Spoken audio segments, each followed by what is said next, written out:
Dear student, this is the summary of multiple linear regression part 2। First part में क्या किया, हमने least square देखा, बीटा कैप की प्रॉपर्टीज देखी है, बीटा की हमने प्रॉपर्टीज देखी, that is the unbiased and the variance हमने उसको चेक किया, और मिनिमम वेरिएंस है ऑल द अनबाइस्ड क्लास में। तो the second part of the multiple linear regression, here is the sampling properties of the residuals। Beta की properties हमने check कर ली, नेक्स्ट हम चेक कर रहे हैं रेजिड्यूल्स की प्रॉपर्टीज। इन प्रीवियस सबसेक्शन जो भी हमने प्रीवियस उसकी summary of multiple linear regression part 1 किया था, उसमें हमने बीटास को डिस्कस किया। We have given the properties of the least square estimator of the beta. ठीक है, प्रीवियस सेक्शन में हमने ये चेक किया। Here we will give the sampling properties of the estimated residual vector E। अब currently हमने क्या करना है, इसमें रेजिड्यूल फैक्टर यानी एरर की प्रॉपर्टीज को अब हम चेक करें। Consider the general linear regression model, this is the general linear regression model and the estimated model. Estimated model मैंने आपको बताया कि कैसे हम निकालते हैं।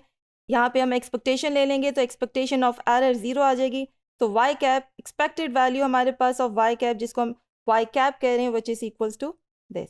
Now vector of the residual is given by this in terms of vector. अब हमने इसको लिखा, एरर को हम चेक कर रहे हैं y minus Y cap vector के साइन के साथ, Y cap as it is, Y cap की हमने एस्टिमेटेड वैल्यू एंटर कर दी है, एंड देन y आपके पास as it is, x as it is, beta की एस्टिमेटेड वैल्यू, बीटा कैप की वैल्यू हम प्रीवियस फाइंड कर चुके हैं, that is x prime x whole inverse x prime y, beta की वैल्यू एंटर कर दी है।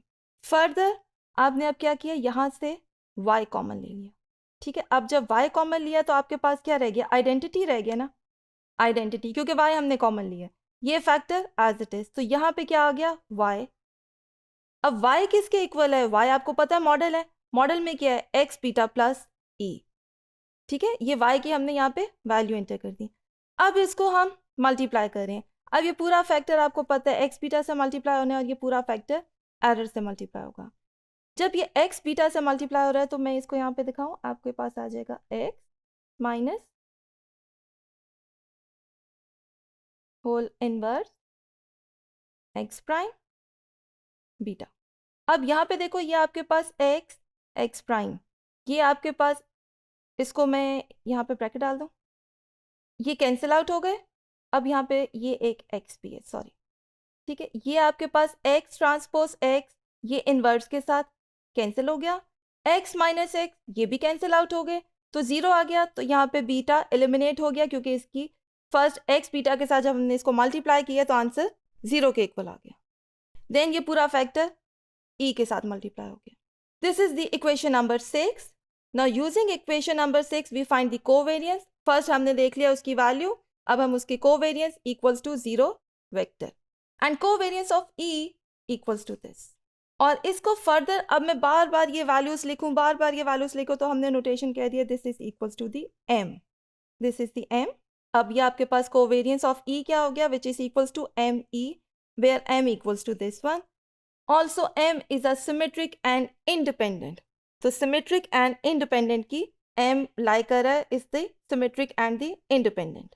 So we can prove of the equation 6 further. अब क्योंकि हम समरी देख रहे हैं, समरी में हम इसकी जस्ट रिजल्ट्स देख रहे हैं कि ये फर्दर रिजल्ट हम न्यूमेरिकली भी यूज़ करेंगे, तो यहाँ पे जस्ट रिजल्ट लिखें, expected value of e prime e which is equals to n minus k sigma, और further we have the unbiased estimator of the sigma square defined as this, because आपको पता है कि expected value of the sample variance which is equals to the population sigma square.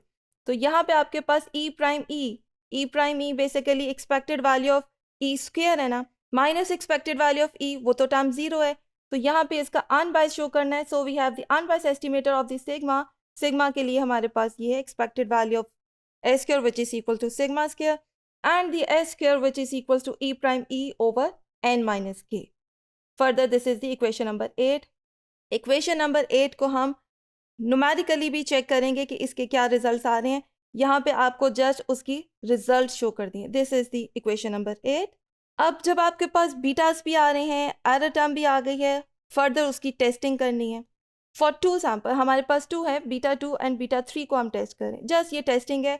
Overall significance हमने regression की देखी, hypothesis हमारे पास है, हाइपोथेसिस टेस्टिंग है, beta 2 equals to beta 3 equal to this, और जर्नल हमने कह दिया है बीटा आई इक्वल्स टू 0, ठीक है, इक्वल्स टू 0 हो गया इन जर्नल।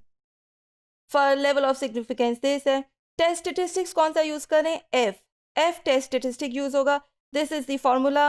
एफ आपके पास आ गया, this is the regression sum of square and with degree of freedom and the error sum of square with degree of freedom. If H naught is true and F distribution, this is the degree of freedom।